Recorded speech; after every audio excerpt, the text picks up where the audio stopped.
বন্ধুরা, আমি চৈতালি। হাসি খুশি চৈতালি চ্যানেলের পক্ষ থেকে সকল বন্ধুকে জানাই আমার আন্তরিক শুভেচ্ছা। বন্ধুরা, আজ আমি মজাদার 3টি গল্প উপস্থাপন করতে চলেছি। এগুলোকে আপনারা জোকসও বলতে পারেন। হ্যাঁ, খুবই মজাদার হাসির ছোট গল্প। তাহলে শুনুন। স্বামীর কাছে স্ত্রী অনুযোগ করছে, বুঝলে, যে মেয়েটি আমাদের জামা কাপড় কাচে নিশ্চয়ই সে আমাদের দুখানা তোয়ালে চুরি করেছে। কোথাও খুঁজে পাচ্ছি না। এ কথা শুনে তখন স্বামী বলছে, তাই নাকি? সত্যি কিছু লোকের চুরি করাটাই অভ্যাসের মতন।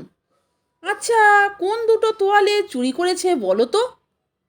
স্বামীর এ কথা শুনে স্ত্রী বলছে, আরে ওই যে লতা পাতা আঁকা বড় দুটো তোয়ালে, সেই যে সেবার পুরীর হোটেলে আমাদের ব্যবহার করতে দিয়েছিল। বন্ধুরা, আরেকটি মজাদার গল্প বলছি, শুনুন। 3টে কচ্ছপের গল্প। কচ্ছপ 3টের মধ্যে ভারী ভাব।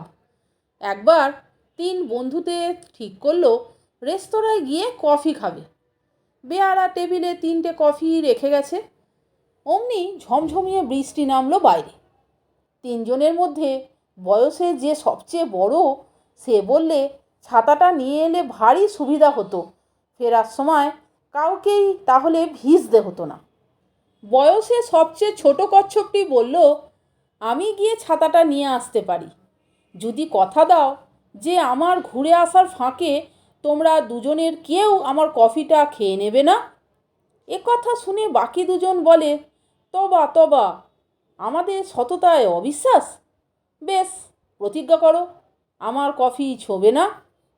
ছোটর কথা মতন বাকি দুজনেই প্রতিজ্ঞা করলো। এরপর 2 বছর কেটে গেছে।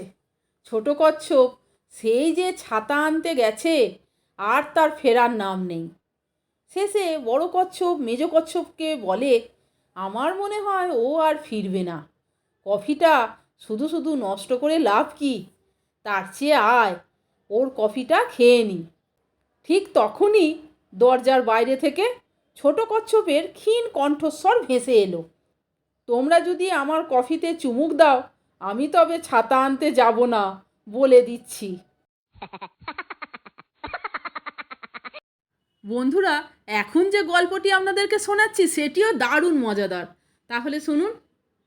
65 বছরের বৃদ্ধা মহিলা মধ্যরাতে তার 75 বছর বয়সী বৃদ্ধ স্বামীর ঘুম ভাঙিয়ে বললেন, দেখো তো, গ্যারেজে লাইট জ্বলছে, গিয়ে লাইট বন্ধ করে এসো।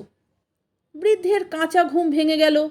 অনেক কষ্টে কোনো রকমে উঠে দরজা খুলে গ্যারেজের কাছাকাছি পৌঁছে দেখে 5-6 জন চোর গ্যারেজের দরজা ভেঙে চলেছে।